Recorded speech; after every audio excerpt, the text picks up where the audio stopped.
Donc cette première partie, je vais vous présenter la méthode, histoire qu'on soit tous un petit peu au même niveau d'information. Et donc en deuxième partie, ce sera Vincent qui vous fera lui plutôt un retour de sa vision de l'application de la méthode, étant donné que c'est Vincent qui nous a accompagnés pour l'expérimentation qu'on a menée sur cette méthode auprès d'une vingtaine d'entités l'année dernière. Donc rapidement, pourquoi cette méthode? D'où vient-elle et pourquoi l'ADEME on a commencé à travailler là-dessus? Donc on s'est aperçu en fait en discutant sur le terrain, donc que ce soit avec les collectivités ou les entreprises, qu'il y avait une attente forte de la part de tous ces acteurs pour qu'on mette à disposition finalement des éléments un petit peu méthodologiques, car il y avait vraiment un gros vide en termes de comment on quantifie l'impact de son action de réduction.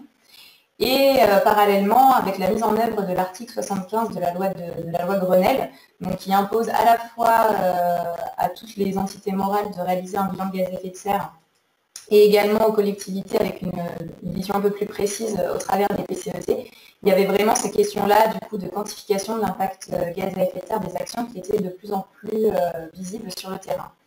Donc comment on a développé cette méthode? On y allait quand même pas à pas.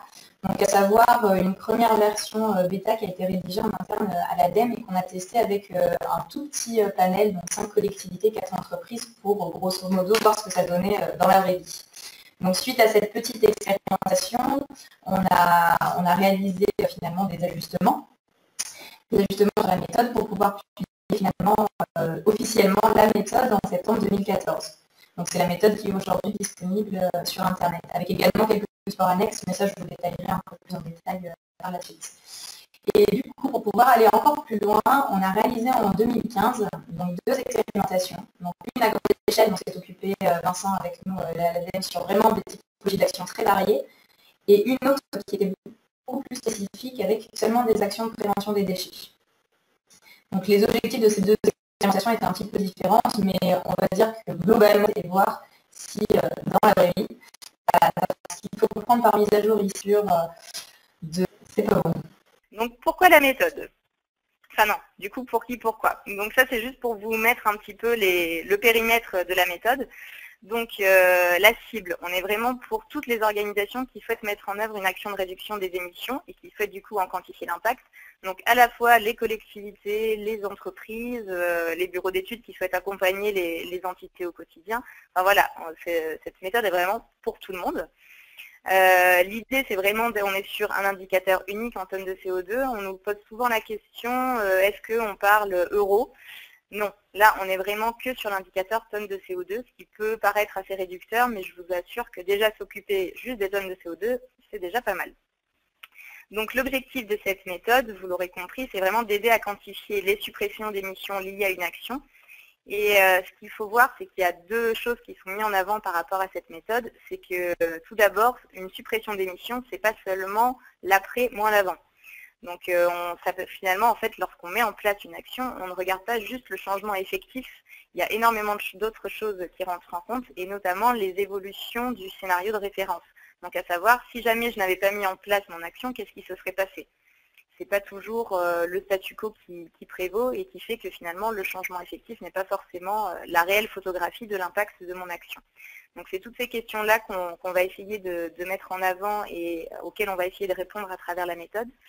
Et notamment, une deuxième chose qui est mise en avant, c'est que c'est aussi au regard du moment de la quantification. On ne va pas forcément avoir le même niveau de robustesse si on est en ex-ante, c'est-à-dire avant la mise en œuvre de l'action, ou bien si on est en ex-post et qu'on a toute une batterie de données et d'indicateurs pour pouvoir quantifier son action. Je me suis permise de vous mettre cette diapositive parce que c'est une question qu'on nous pose souvent et l'articulation n'est pas toujours évidente. Donc entre votre bilan GES que vous réalisez on va dire de manière réglementaire tous les 3 ans et que vous pouvez mettre à jour tous les ans, et cette méthode. Donc ce qu'il faut bien voir, c'est qu'on n'est pas, enfin l'une est complémentaire de l'autre, mais on n'est pas du tout sur les mêmes périmètres. Lorsque vous faites votre bilan GES, vous êtes vraiment sur l'organisation, donc sur votre collectivité ou votre entreprise. Et l'objectif du bilan GES est de connaître l'impact climatique de vos activités, c'est-à-dire quelles sont vos émissions. On est vraiment sur quantifié à une date T, donc quand vous faites votre bilan en 2015, vous avez vos émissions en 2015. L'objectif, enfin, le périmètre de la méthode de quantification, on est vraiment sur une action. Vous allez quantifier l'impact d'une action et pas l'impact d'un secteur ou de votre transport. Non, on est vraiment sur, par exemple, j'ai mis en place une formation à l'éco-conduite, je veux savoir quel est l'impact de cette action. Donc on est vraiment sur une échelle beaucoup plus fine. On est toujours dans une logique du berceau à la tombe, c'est-à-dire qu'on va regarder les émissions en amont et en aval. Et par contre, on est vraiment sur une quantification d'une action, donc à la fois sur une durée d'observation choisie. On va voir sur quel est l'impact de mon action sur un an, ou alors si votre action dure plus longtemps, sur 2-3 ans, ou voir sur toute la durée de vie de l'action si c'est une action qui est intégrée. Donc rapidement, la structure générale de la méthode. Donc c'est une méthode qui est présentée de manière séquentielle en 8 étapes. On va les balayer rapidement ensemble. L'idée là, étant donné qu'on est sur un format assez court, c'est pas que je rentre forcément dans le détail de chacune des 8 étapes, mais c'est que vous puissiez comprendre un petit peu la logique. Donc ça vous est présenté de manière séquentielle avec quelques boucles de rétroaction, mais il faut savoir que sans cesse au fil du déroulement de la méthode, on revient sans arrêt en arrière pour mettre à jour en fonction des données qu'on a récupérées, etc. Donc c'est vraiment une méthode qui est très itérative.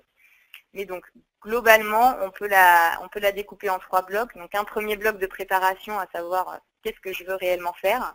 Un bloc de description qui est vraiment creuser l'action pour essayer de voir quelles sont ses conséquences, qu'est-ce qui va influencer son résultat, etc.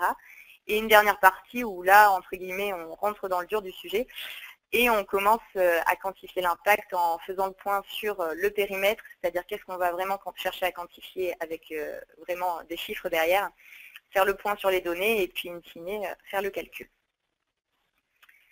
Donc si je me permets de détailler un petit peu chacun des blocs, dans le bloc numéro 1, donc je vous parlais, donc c'est vraiment préparer un petit peu le terrain, il y a finalement 2 sous-étapes. Donc la première qui est d'identifier votre niveau d'approche, parce que ce qu'on a essayé de faire dans cette méthode, c'est de ne pas forcément demander le même niveau de rigueur et de robustesse en fonction de votre objectif. C'est-à-dire pourquoi vous cherchez à quantifier l'action. Si vous êtes sur, je veux avoir un petit peu le potentiel de mon action, si vous êtes en amont de sa mise en place, vous voulez avoir une idée de son potentiel, donc forcément vous n'allez pas aller aussi loin dans la rigueur de l'exercice que si vous êtes sur une quantification ex post. Ça fait 5 ans que vous avez mis en place un programme, vous voulez évaluer son impact pour faire une communication. Là, forcément, il faudra aller un peu plus loin dans la rigueur de l'exercice. Donc c'est en fonction de cet objectif, donc de pourquoi vous faites cet exercice de quantification et du statut de votre action, à savoir est-ce qu'elle est en cours de planification, terminée ou en cours de mise en œuvre, que vous allez définir votre niveau d'approche. Il y a 3 niveaux d'approche qui sont définis. Donc un niveau d'approche simplifié, intermédiaire et approfondi. La deuxième sous-étape qui peut paraître assez, on va dire, assez bateau, c'est tout simplement de bien décrire son action. C'est-à-dire, vous avez toute une liste de petits items à remplir, c'est-à-dire quelle est vraiment mon action, sur quel poste d'émission elle est censée agir, qui c'est qui la met en œuvre, depuis combien de temps, son contexte, etc.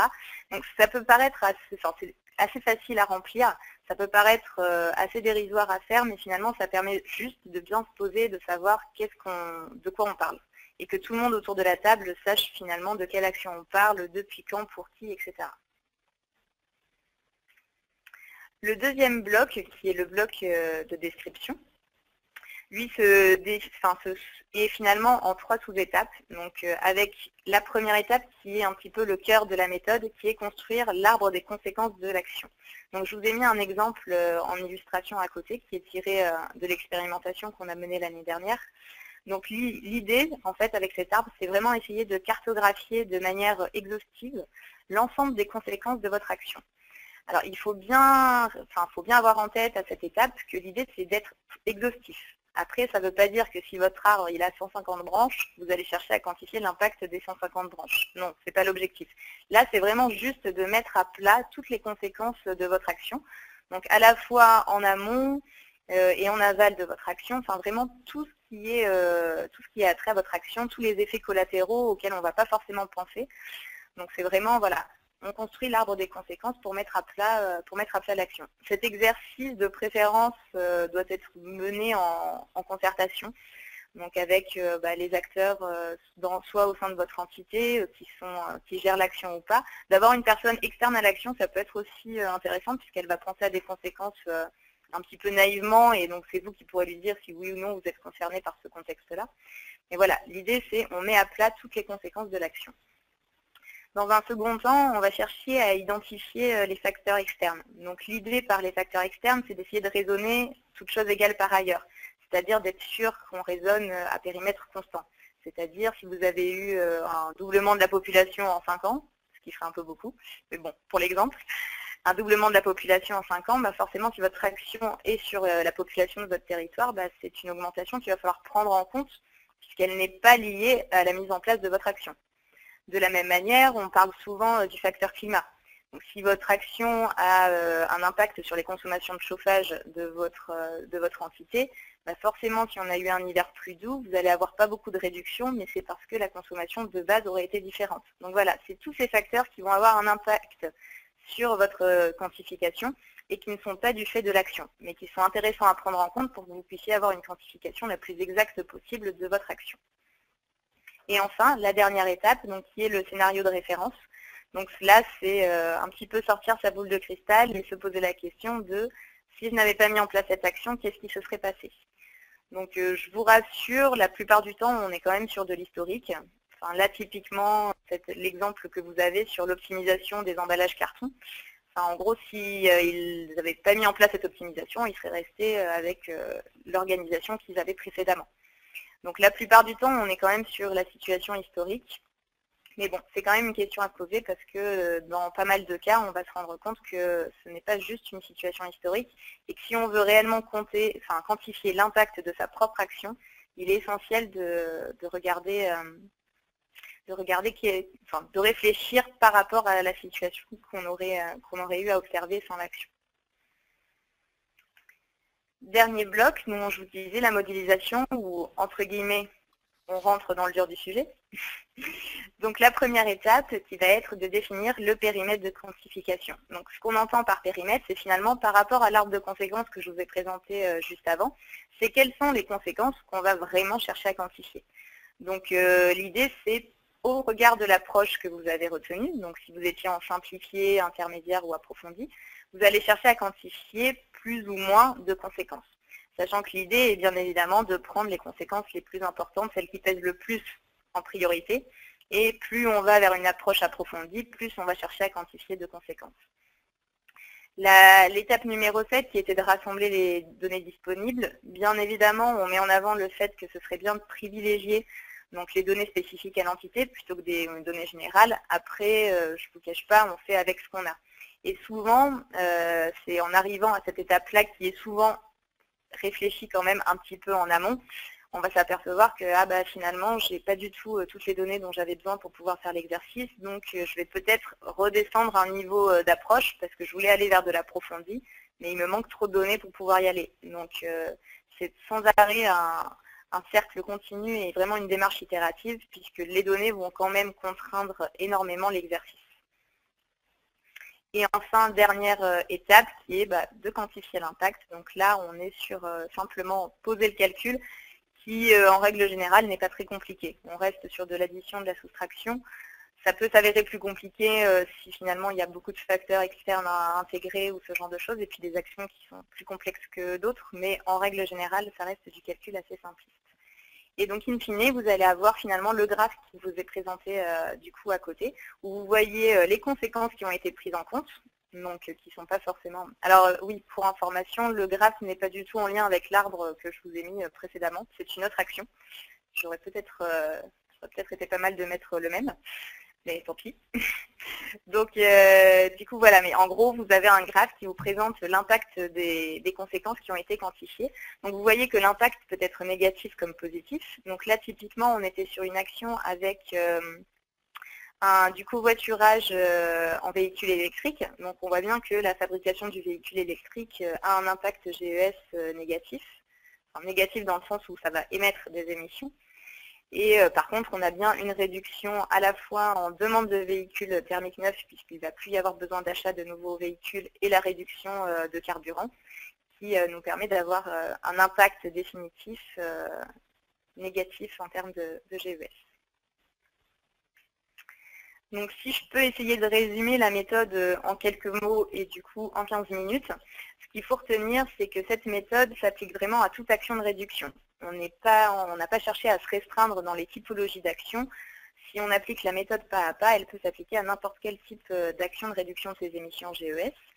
Elle propose 3 niveaux d'approche méthodologique, ce qui peut être vraiment intéressant en fonction de vos objectifs. On ne vous demandera pas le même niveau de rigueur selon l'exercice que vous voulez mener. Elle permet vraiment de cadrer l'exercice et de vous accompagner pas à pas à vraiment identifier et se poser les bonnes questions. C'est vraiment, dans l'idée, on a vraiment essayé d'être le plus pédagogique possible pour que vous puissiez voir un petit peu tous les tenants et aboutissants qui peuvent avoir lieu dans cet exercice de quantification qui n'est pas simple. L'idée, alors vous le verrez, hein, il n'y a pas forcément des réponses à toutes les questions, puisqu'il y a des questions qui sont quand même très complexes, mais au moins ça a le mérite de vous amener à vous poser ces questions-là et à avoir les identifier, de manière à finalement respecter les grands principes de la méthode que je vous ai listés en bas, que sont la pertinence, la complétude, la transparence, l'exactitude et la pertinence. L'idée étant avec cet exercice-là, à partir du moment où vous êtes transparent et que vous assumez votre choix, il n'y a pas de raison que votre exercice ne soit pas pertinent et ne soit pas exact. Donc l'idée, c'est vraiment d'être le plus transparent possible sur les choix qui sont faits, d'avoir identifié des choses que vous ne pourrez peut-être pas toutes quantifier, mais au moins ça a le mérite d'être palpé et de pouvoir le mettre en avant. Par rapport au dispositif d'accompagnement que je vous citais tout à l'heure, donc on a la méthode que je viens de rapidement vous présenter.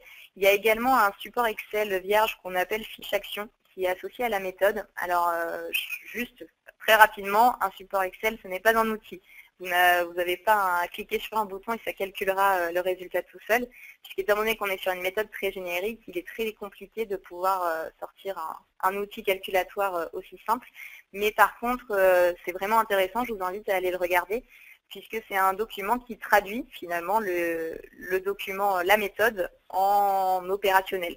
Vous allez avoir un onglet par étape qui vous pose exactement les questions auxquelles vous devez chercher à répondre, qui identifie bien finalement toutes les étapes et structure finalement le raisonnement de manière, on va dire, opérationnelle. Vous avez également une aide à la rédaction d'un cahier des charges. Donc ça, c'est plutôt pour les utilisateurs qui voudraient faire appel à une AMO pour vous accompagner dans la réalisation de cet exercice. Donc ça vous donne des billes sur qu'est-ce qu'il faudra exactement demander au bureau d'études. Et voilà, et essayer de cadrer un petit peu ce type de prestation. Et du coup, suite à l'expérimentation de l'année dernière, vous avez également deux autres choses disponibles qui sont vraiment intéressantes et que je vous invite à aller regarder, que sont donc à la fois le recueil de fiches exemples, donc qui est un petit peu la vitrine des résultats de l'expérimentation. Donc vous avez des fiches exemples, c'est 3 pages qui présentent de manière très synthétique les résultats des exercices de quantification qui ont été menés, donc sur 52 actions différentes. Et sachant que si vous voulez aller creuser plus loin et avoir vraiment le détail, étape par étape, comme je viens de vous les présenter, pour chacune des actions, vous avez les 52 fichiers Excel associés à ces actions. Donc vous avez vraiment toute la matière disponible pour voir, entre guillemets, ce que ça donne dans la vraie vie, quitte à pouvoir également récupérer finalement, si vous avez une action plus ou moins similaire, regardez si ce qui a été fait s'applique à votre contexte, parce que c'est des exercices de quantification qui sont très contextualisés. C'est vraiment propre à l'entité qui nous a mis à disposition ces données, son contexte, la façon dont elle a mis en œuvre son action. Donc ce n'est pas récupérable tel quel, on est vraiment sur des exemples, mais au moins ça vous donne une idée de la démarche qui a été menée.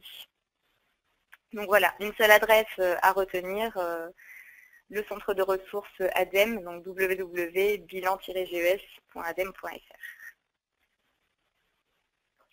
Voilà pour moi.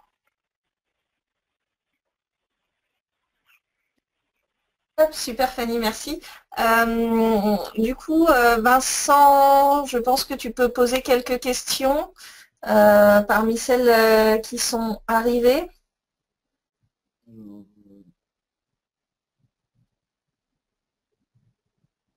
Je vais commencer avec une, Fanny. Est-il possible de réaliser ces estimations avec le tableur bilan carbone ou à partir d'extraction de résultats de ce tableur? Alors, non. Le problème, alors je ne suis pas experte du bilan carbone, donc il ne faudrait pas que je dise de bêtises, mais finalement ça revient un petit peu à ce que je disais tout à l'heure dans l'articulation bilan-geste, donc qui est bilan carbone, et l'action. Finalement, le bilan-geste, on est sur de la photographie. On fait la photographie de qu'est-ce qui s'est passé en 2010, qu'est-ce qui s'est passé en 2015.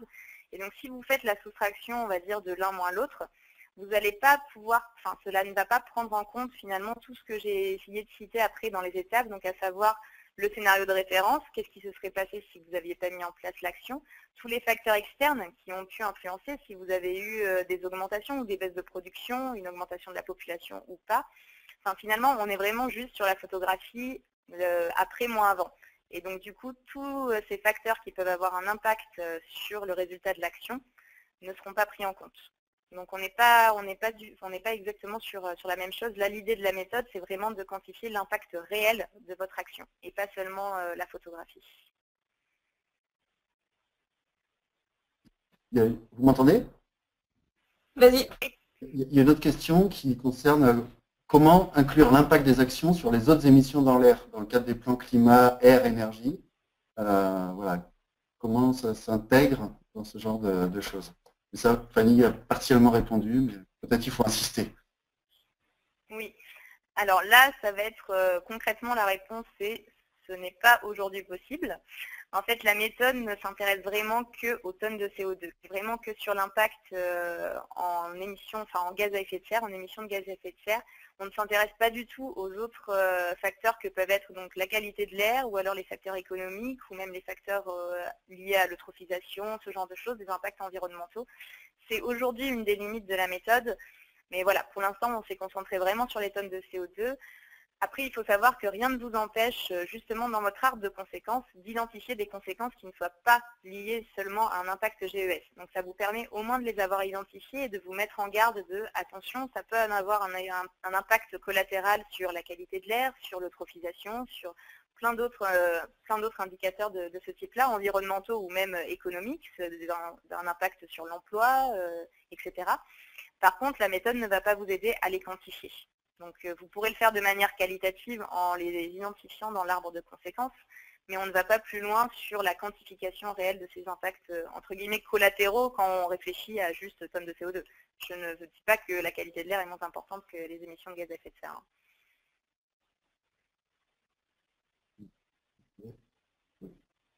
Donc, il faut préciser que les questions vont être... on va apporter des réponses par écrit à toutes les questions. Emeline, tu peux peut-être expliquer... Oui, parce que là, il y a pas mal de questions qui arrivent. Donc, si on n'arrive pas à répondre à tout le monde, sachez que vous aurez tous, par ailleurs, une réponse écrite pour les questions qui n'auront pas pu être traitées en séance. J'en profite aussi pour préciser quelque chose que j'ai oublié de mentionner au départ, c'est que cette webconférence, en fait, est en deux parties. Là, nous sommes à la première partie et dans 15 jours, on a une deuxième partie où on aura notamment le témoignage d'une entité qui a fait la démarche et qui viendra présenter son cas en particulier, vraiment très concret, très pratique. Donc c'est vraiment une webconférence en deux parties. Pour continuer avec quelques questions, Fanny, où est-ce qu'on peut trouver l'outil aide à la rédaction d'un cahier des charges?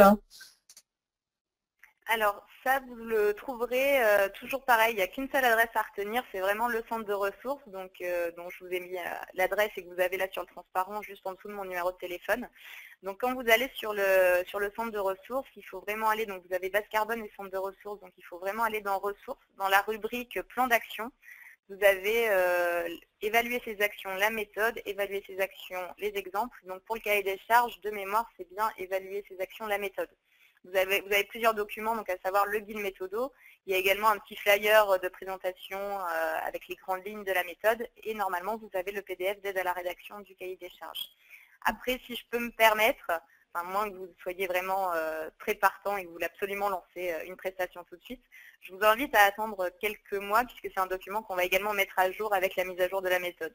Étant donné qu'on va aller un peu plus loin sur certaines étapes et essayer de mieux spécifier, on va également essayer de mettre à jour ce document. Toutefois, n'hésitez pas à aller jeter un œil, ça vous donne déjà les grandes lignes. Après, on va juste aller un peu plus loin dans les estimations en termes de nombre de jours hommes et ce genre de choses.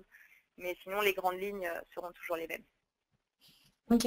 Du coup, on nous signale qu'en ce moment, le site Bilan-GES ne fonctionne pas. Donc, c'est peut-être que très temporaire. Hein. a priori, enfin juste pour le signaler.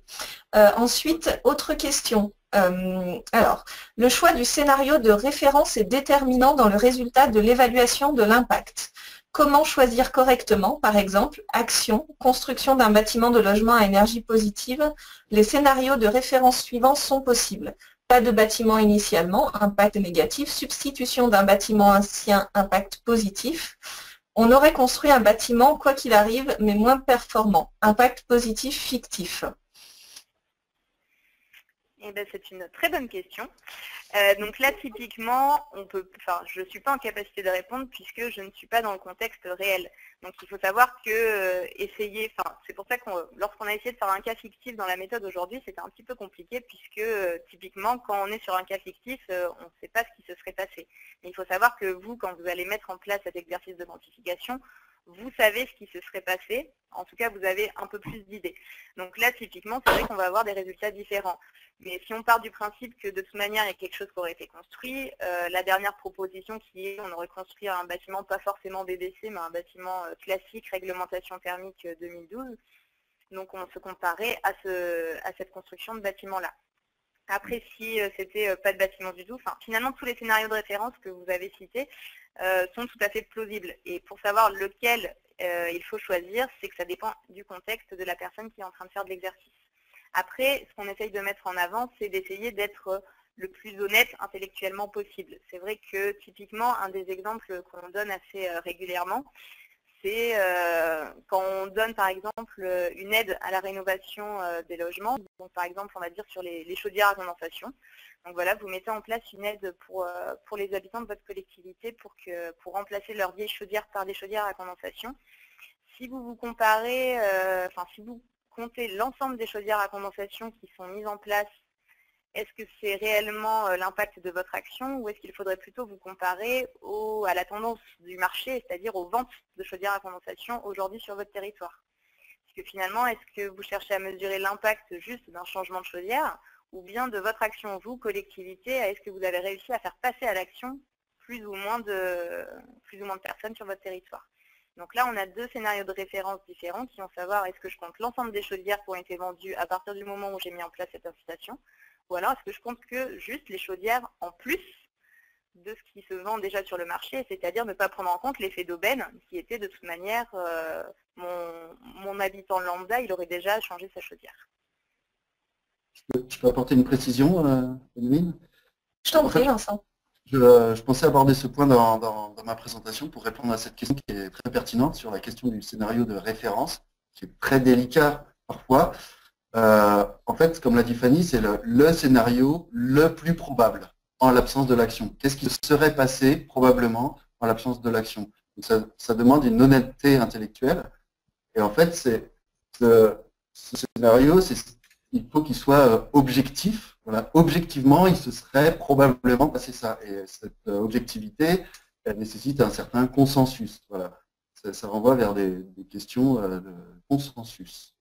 Et qui sont souvent difficiles à traiter, quoi. Mais je donnerai un exemple dans ma partie tout à l'heure. Merci Vincent. Juste, alors 3 petites questions, on va essayer de les faire rapidement, Fanny, avant de passer à la suite. Dans la continuité de la question de tout à l'heure qui disait est-il possible de réaliser ces estimations avec le tableur bilan carbone ou à partir d'extraction de résultats, il y a un complément, mais ne peut-on pas faire une estimation de l'action visée avec le tableur, donné avant modification, et ensuite remplir le tableur concernant la même action, mais avec les nouvelles données? Alors, je ne suis pas sûre d'avoir compris la question, mais pour moi, mine de rien, dans votre tableur bilan carbone, vous faites les estimations par poste. Donc, on n'est pas forcément sur une action. Vous pouvez avoir plusieurs actions relatives à un poste. Donc finalement, j'ai du mal à comprendre finalement l'enjeu de la question. Je crois que l'idée c'est de dire est-ce que si on utilise le tableur bilan carbone, on ne peut pas, en rentrant que les données de l'action dans le bilan, dans le tableur, est-ce qu'on peut arriver à s'en sortir? Enfin, c'est ce que j'ai compris, hein, Vincent, non? C'est pas ça? Je comprends aussi, mais la réponse c'est qu'il faut utiliser l'outil qui est mis en ligne ou qui est déjà structuré. Voilà, où il faut saisir manuellement les données d'activité, les facteurs d'émission, on fait les multiplications dans l'outil spécifique à cette méthode. avec l'outil bilan carbone, c'est impossible. Concrètement, en fait, si je peux, entre guillemets, conclure, c'est que rien ne vous empêche de le faire de cette manière-là, mais encore une fois, vous aurez la photographie avant, la photographie après, et ça ne reflètera pas forcément l'impact réel de votre action. Parce que finalement, le petit schéma que je vous présentais tout à l'heure, voilà, vous n'aurez pas l'impact du scénario de référence, de savoir vraiment quelle est la plus-value de votre action. Vous n'aurez pas la prise en compte de tous les facteurs externes qui peuvent avoir une influence sur l'impact réel de votre action. Vous risquez d'avoir soit un impact surestimé, soit sous-estimé par rapport à votre action réelle. Alors, on va dire que sur de l'ex-post, à la limite, ça pourrait ne pas être trop gênant, même si ça reste un exercice assez grossier, fait de cette façon-là. Mais typiquement, vous ne pourrez pas tirer de conclusion sur ce que ça va vous donner pour l'avenir, parce que ça vous donne un résultat très grossier et qui ne prend pas en compte l'ensemble des facteurs que je vous ai cités précédemment. Et d'une autre manière, c'est vrai que ce que disait Vincent, c'est que de faire l'exercice et d'avoir l'impact finalement conséquence par conséquence, même si vous avez un nombre de conséquences réduites prises en compte dans votre calcul, ça vous permet aussi de voir qu'est-ce qui pèse et là où vous pouvez jouer pour encore optimiser finalement l'impact de votre action. Ok, merci Fanny. Alors, alors très vite, hein, les deux dernières questions. Comment quantifier... Ah mince, il y a des questions qui se rajoutent. Ça m'a tout décalé. Alors, comment quantifier des actions indirectes telles que des formations, l'identification des bonnes pratiques? Alors, identification des bonnes pratiques, ça va vraiment être très compliqué puisque on n'a pas de... il va falloir identifier quelles sont les bonnes pratiques qui ont été identifiées. Mais concrètement, sur de la formation, en fait, vous pouvez vraiment dérouler la méthode avec votre arbre des conséquences, etc. Après, c'est certain que c'est des actions qui sont plus difficiles, puisque pour pouvoir aller chercher les données, pour pouvoir quantifier vos conséquences, c'est des données qui ne sont pas facilement accessibles. Donc, je ne vous cache pas que oui, sur ce type d'action, c'est plus compliqué, mais en fait, la complexité de l'action vient vraiment du fait de la disponibilité de la donnée et pas tellement de la méthode en elle-même. Quelle que soit la méthode que vous allez, si jamais il y avait une autre méthode qui existait ou qu'on vous propose une autre méthode de quantification, quoi qu'il arrive, la difficulté sera la même, c'est comment on arrive à récupérer des données sur des actions qui sont plutôt sur de la formation, de la sensibilisation. Il faut beaucoup réaliser d'enquêtes, c'est des actions qui sont très très lourdes pour aller très loin. Mais ça, de fait, c'est vraiment intrinsèque à l'action et quelle que soit la méthode, on aura toujours cette limite qui est par rapport aux données. Après, il faut voir qu'il y a de plus en plus de littérature qui existe sur ce type d'action, donc on peut commencer à essayer de creuser et aller toujours un peu plus loin dans la quantification de l'impact de l'action. On arrive très bien à le faire sur les formations à l'éco-conduite où on commence à avoir pas mal d'informations. Mais je ne vous le cache pas, sur ces actions-là, c'est plus compliqué. Mais pour le coup, c'est vraiment intrinsèque à ces actions et aux données disponibles. Ok, merci Fanny. Du coup, on va passer la main à Vincent parce que comme les questions arrivent, je me disais qu'il n'y en avait plus qu'une, mais en fait à chaque fois il n'y en a plus qu'une, et après plus que deux, plus que trois, etc. Donc du coup on va avancer parce que sinon on ne va pas respecter les délais. Et comme on vous le disait, les questions qui n'auront pas eu de réponse en session, on répondra par écrit